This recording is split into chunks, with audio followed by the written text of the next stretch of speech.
other shows we have for you to enjoy at myclassicradio.net. The Avengers was most certainly not a household name in South Africa prior to the radio series. With no national television service until 1976, the mechanism simply was not present in the country to show television programs to mass audiences. While many other countries reveled in the filmed adventures of John Steed and company, South Africa was not equipped to join in the fun. The series took Britain by storm and made a major impression in the American markets, being that greatest of rarities, a British series given a network transmission slot. However, as a filmed series, rather than a videotaped one, The Avengers was able to gain a modicum of exposure in South Africa through film rentals. Come and listen at myclassicradio.net.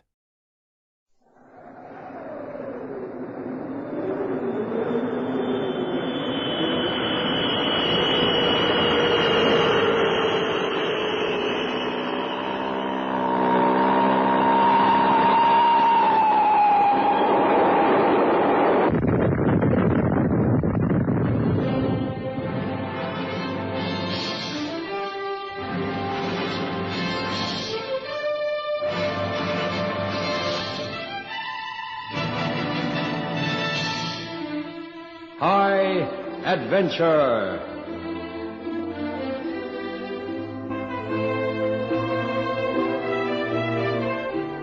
Tonight's story by Ron Evans is entitled The Blockade Runners.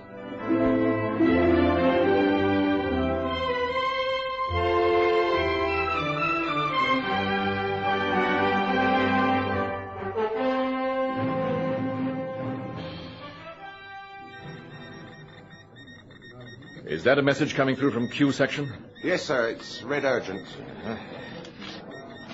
Shall I take it to the decoding room, sir? No. I'll attend to it myself, thanks.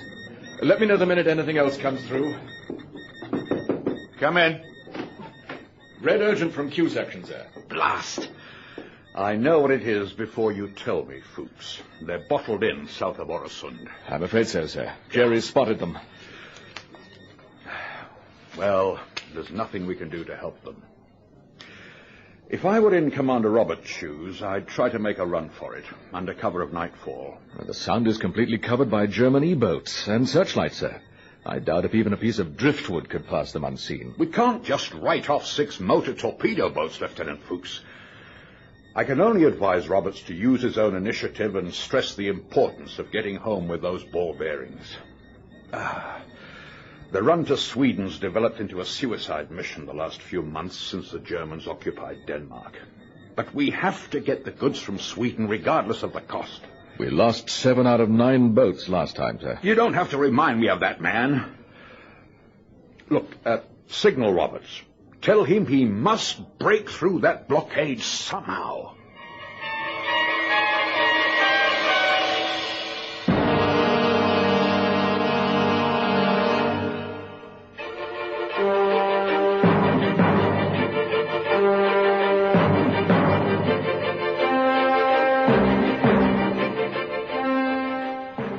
Signal to Commander Roberts.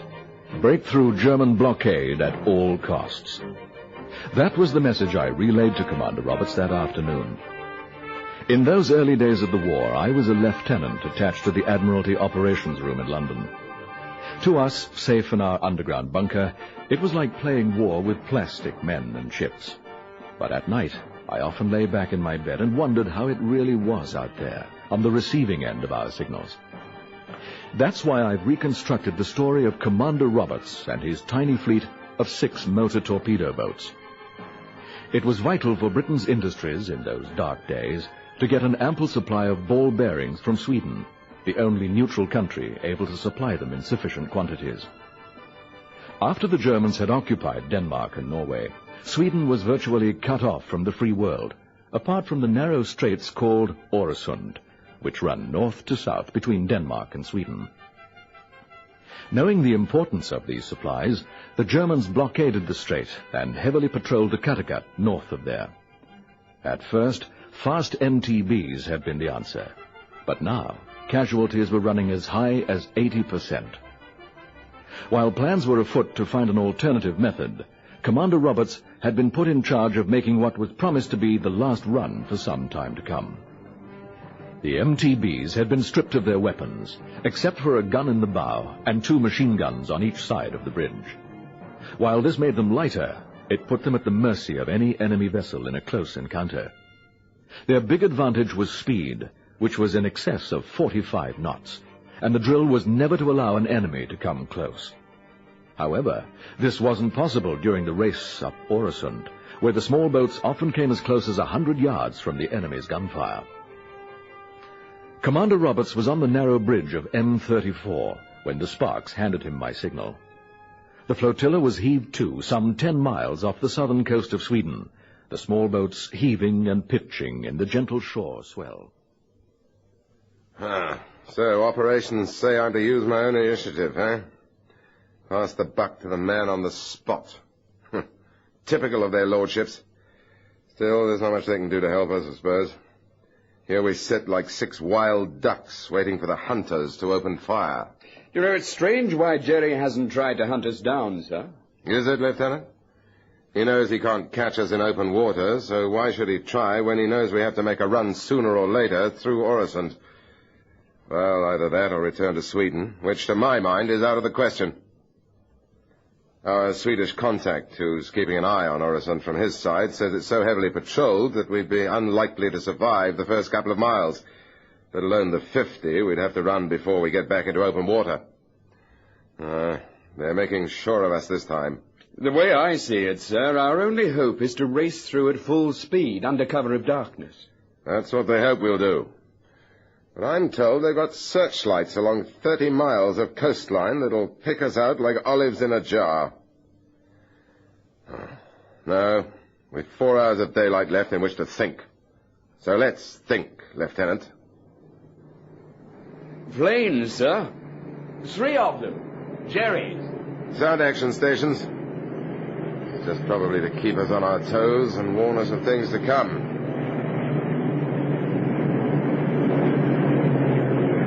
Lookers, I see. Signal the other ships to use anti-dive bombing tactics. Aye, aye, sir. Off ahead, engines.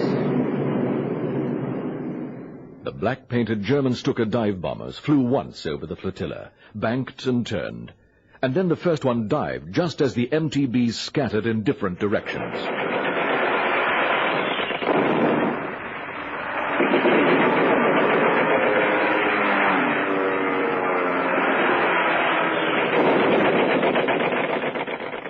Each of the Stukas made 3 runs before veering off back towards the Danish coast. One had black smoke billowing from its engine. 10 minutes later, the 6 MTBs were again clustered within hailing distance of each other. None had suffered damage or casualties. Must be training pilots and using us as targets. We hit one of the Stukas, sir. Yes, but not hard enough. Well, Lieutenant, let's go into my cabin and think over our problem. I've got some whiskey here. You'd like a dram? Aye, sir, I would. Here you are. Thank you, sir. Let's drink to a successful night's work. Heaven knows what we're going to do. But we'll do it, eh? Here's to success, sir. My, that takes some of the cold out of my bones. Pass me that chart, if you please, Mr. Maynard. No, not that one. The nest. Yes. But that's the Long Island one, sir. I know. But we can't use that route, sir. It's like... Well, it's like sailing through the middle of Denmark, so to speak. Well, I hope the Germans think like you do. Come, man, don't be like them. Use your imagination. Would you expect us to do a silly thing like that? No, of course not, sir, but nevertheless... No buts, Lieutenant. That's the very reason why it's the logical thing to do. It would work once and once only. But isn't that all we need? Yes, I see what you mean, sir. It's a 250-mile run. That's 5 times longer than going through Øresund, I'll admit. 6.5 hours and all under cover of darkness. 2100 to 0330 hours. And with only 1/10 of the risk. Perhaps the strait between Long Island and Lolland is patrolled, sir. I doubt it, judging from the state of their Øresund blockade. I'd say they've moved just about everything they can up there to stop us. Yes, I think the 5 ships will easily make it home. 6 ships, sir. We shan't be going that way, Lieutenant. While the others do it, we shall be trying to force the Orison blockade. Sir? I'd like to know how strong it is for future reference, and also to create a diversion. Not married, are you, Lieutenant? No, sir. Ah, a bachelor like me, good. M34 will be crewed by single men, all volunteers. You can arrange that later. I take it you will volunteer to accompany us, Lieutenant Maynard? I'm shaking all over, sir, but yes, right into the jaws of hell itself. What an excellent description of our destination.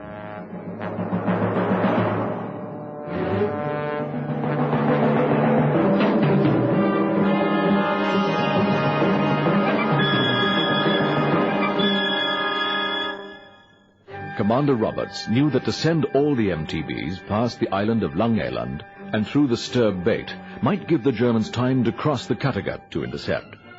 He was sure that during the hours of daylight they were under constant aerial observation, but at night it was possible for one ship to bluff the opposition, create so much confusion that perhaps the Germans would think all the British MTBs were trying to break the blockade.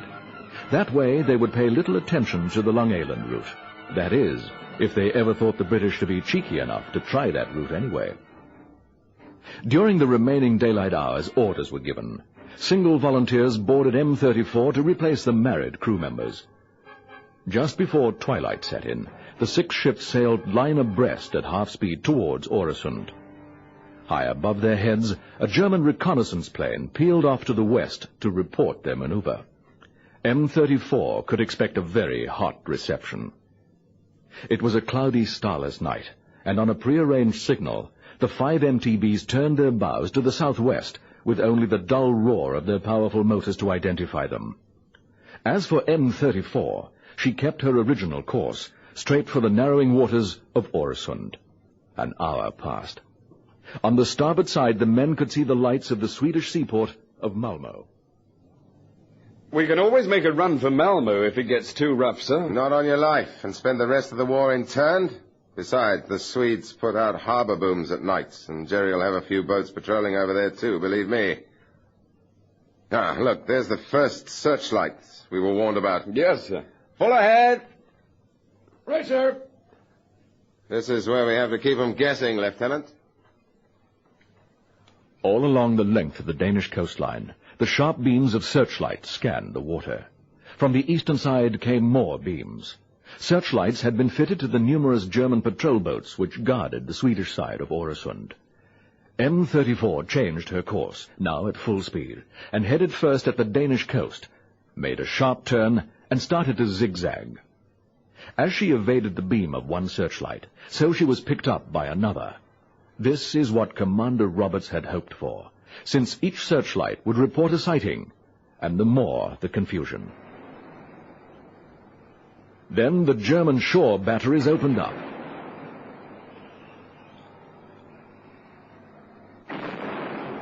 M34's maneuverability and speed served her well. Plumes of water appeared far astern as the shore batteries tried to work out her speed and direction.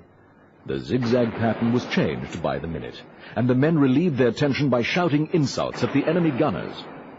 Now on the port side could be seen the few lights of the normally blacked-out city of Copenhagen. From here the sound would narrow from its present 9 miles to only 3. As they ran the gauntlet of gunfire northward, Commander Roberts grew puzzled. This is too easy, Maynard. That's just what I was thinking, sir. Where are all the Jerry patrol boats, eh? The few we've seen are keeping their distance. Perhaps they're saving us for the coup de grace at the Sound's narrowest point, sir. Yes, by Jove, that's it. And I'll bet they're closing off the southern end of the Sound by now, too. We'll be well and truly corked in, huh? Yes, sir. Oh, well, not to worry, Lieutenant. We're not dead yet. Lights ahead, sir. Yes, sir. Look. White across the Sound from side to side, a barrier of patrol boats. Well, well. You'd think they were trying to repel an invasion. The shore batteries are closing down, I see. Knowing what lousy shots they are, no doubt they're scared of hitting their own vessels. How far to the barrier, do you reckon? Oh, 3 miles at the most, sir. I agree. Very well, we can stop our zigzag pattern. And then, sir? Up and at 'em, laddie. Let's hit that barrier like an avenging fury.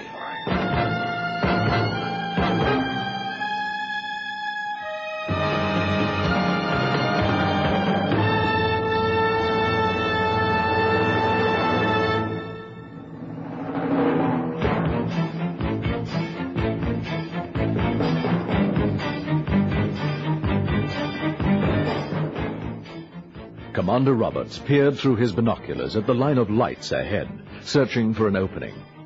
The greatest danger lay in whether the Germans thought to drop log booms between the ships. If M34 were to hit one at her present speed, it would mean almost certain destruction. Searchlights mounted on the bow of the blockade ships picked them out, and medium and light weapons opened up. Keep your head down, Maynard. It's too early yet to have it blown off. Helmsman, 3 degrees to port. 3 degrees to port, sir. Damn, I wish I could see more clearly. Ah, yes. Look over there, Lieutenant. Between those E-boats and the minesweeper, you see it? Yes, sir. About 50 feet. Not very wide, sir. Well, that's all we've got, so pray Jerry hasn't lowered a boom there. Tell the gunners to open up on both sides just as we approach the gap. Aye, aye, sir. Their aim's improving, Helmsman. Go help the gunners. I'll take the wheel.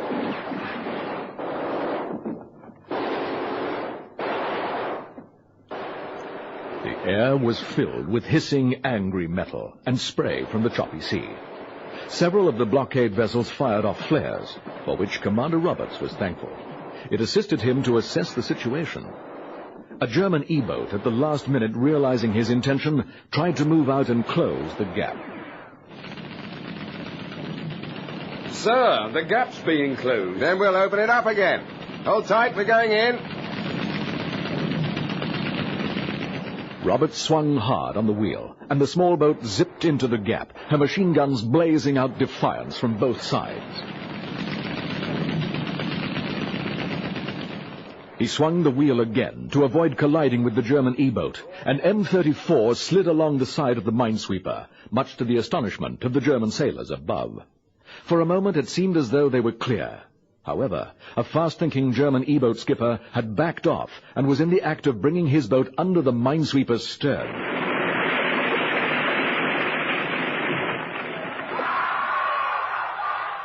We've hit her, sir. It's all right. Our engines still respond. The stunned crew of the sinking German E-boat were throwing themselves over the side as M34 backed off. Then Commander Roberts put his engines back to full ahead and raced clear. We're through. We've cleared the blockade, sir. So I see, Lieutenant. And nothing's there to catch us now. We might even get home before the others. That'll produce a few raised eyebrows at the Admiralty, sir. What is it, engine room? We're shipping water, sir, by the tubful. Oh, no. To every silver lining there has to be a cloud. Can your pumps cope? There's no hope of that, sir. Unless we can reduce speed, we've only got minutes before the place is flooded. Very well. Reduce to half speed and keep pumping for as long as you can. Did you hear that? I did, sir. We're never going to get away at half speed. Jerry's E-boats will be after us any minute now, sir. Well, I'll gamble that they're still in a state of confusion back there. Are we going back, sir? We need a new boat, Lieutenant, and Jerry's got plenty of them. Arm the men and tell them to prepare to board when I find a likely victim. Their S-57s are the fastest, and only 8 in the crew. One of them is our best bet, I think. Now, hurry, man, we've only got minutes. Aye, aye, sir. While M34 bore back down on the blockade ships, the bemused lieutenant gave out his instructions to the 10-man crew, at the same time issuing them with small arms. Roberts steered along the line of blockade ships, and not a shot was fired. It was obvious that the Germans mistook M34 for one of their own. He watched the silhouette and position of each vessel, seeking an S-57 torpedo boat. Most of the enemy E-boats were already turning to pursue the elusive British boat, which they assumed was now racing at full speed into the Kattegat and safety. We're going to have to abandon the engine room, sir. Look, we need just a few more minutes. Hold out down there as long as you can. Engine room say they've only got a minute or two, sir. There's an S-57 over there, Lieutenant. You see it? Yes. He's just starting up his engines. The whole blockade is virtually broken up to chase us. If they only knew we're right here under their noses. Look, I'm going to slam right alongside. You go over with your boarding party the moment we hit. In true Nelson style, sir? Prisoners? You shouldn't have asked me that, Lieutenant, because I'm now bound by the rules of war to say yes. Anyway, a couple of prisoners may come in useful later. Avoid shooting where possible. Knives, bayonets, and cutlasses are quieter. Very good, sir. Hurry, man. You've less than a minute. Roberts pointed his bow at the S-57 and reduced speed. As he drew closer, he could see men on the deck of the German E-boat, looking towards him in the glare of the bow searchlight, which Lieutenant Maynard had switched on. At the last moment before impact, he turned the wheel sharply to port, and as the bow swung left, the side of M34 struck with a large crunch.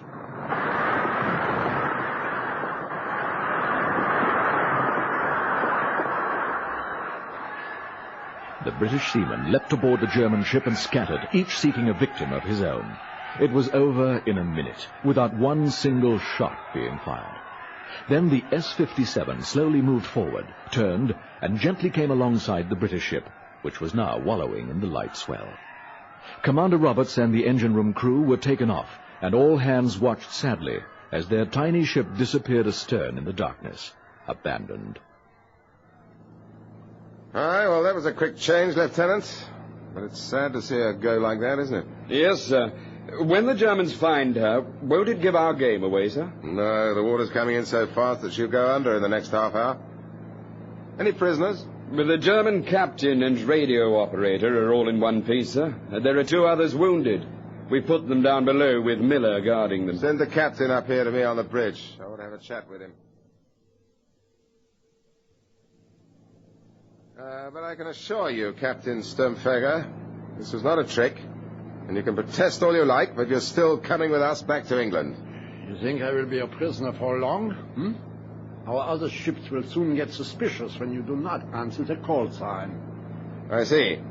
Well, you'd better tell me your call sign so that we can reply. Never. Look, I'm trying to be reasonable, but you must realize that we're desperate men. I didn't have to take you prisoner, you know. You could quite easily have been drifting down the Oresund by now like a chuck of fish baits. Yeah, but I am a prisoner now. Captain Sturmfeger, I'll be more than frank with you. Unless you and your radio operator cooperate, I can see no future for either of you aboard this vessel.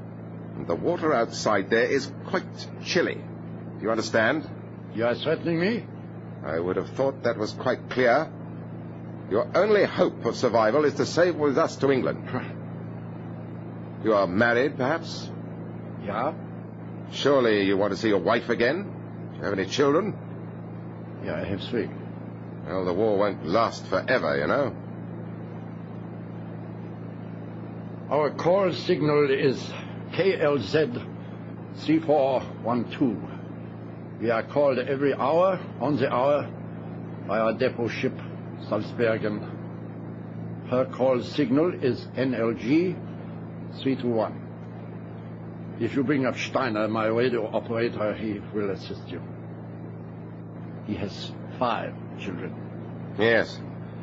Family men can be most vulnerable in times of war.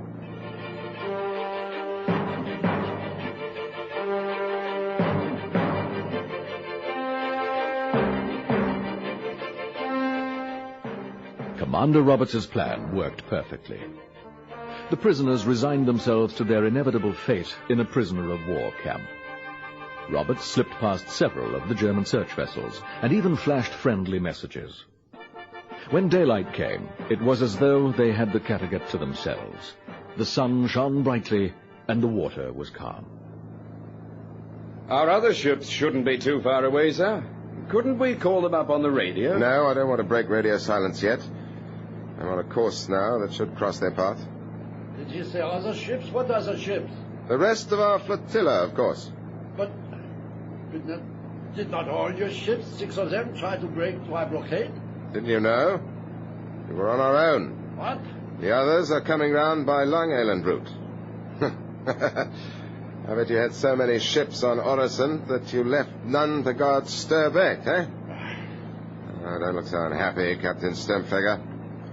Let's go down below and have a noggin or two of that nice French cognac of yours. It's not your fault that you're on the wrong side, is it?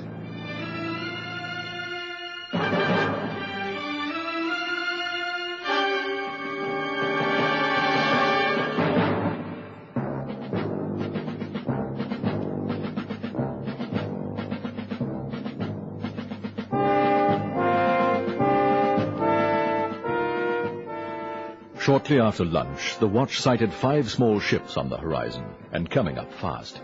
Commander Roberts hurried up onto the deck at Maynard's call. Good lads. See the way they're spreading out? Oh, by Jove, I think they're going to attack us. That's the spirit, lads. 5 against 1, eh? Irresistible odds. What do you think, Lieutenant? Hardly heroic, sir. Only fools are heroes in times of war. Yes, sir. Have the signalman take down our German recognition flags and tell him to replace them with this message. Yes, sir. Are you sure you want this hoisting, sir? Well, it tells the story, doesn't it? The sound of klaxons on the 5 MTBs were quickly replaced by loud cheers when the men read the signal which fluttered at the masthead. Sorry, too late, chaps. Roberts, Commander, Royal Navy.